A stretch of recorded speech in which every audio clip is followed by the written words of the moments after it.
Welcome to Let Me Fix This. Enjoy the video.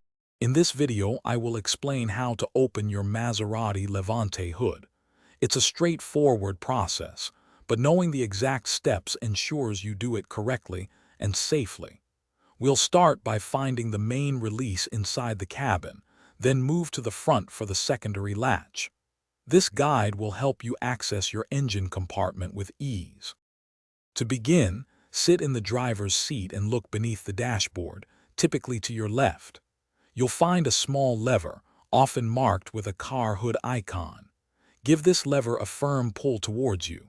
You should hear a clear pop as the primary latch releases, causing the front of the hood to lift up by about 1 or 2 inches.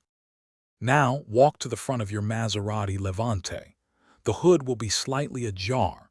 Carefully slide your hand underneath the front edge of the hood, right in the middle.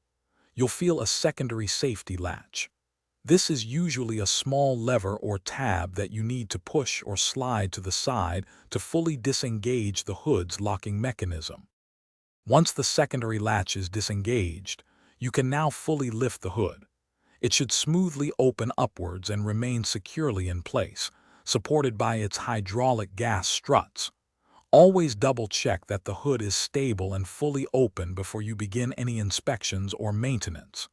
When you're finished, simply lower the hood gently until it latches securely. Thanks for watching. If you found this helpful, don't forget to like and subscribe.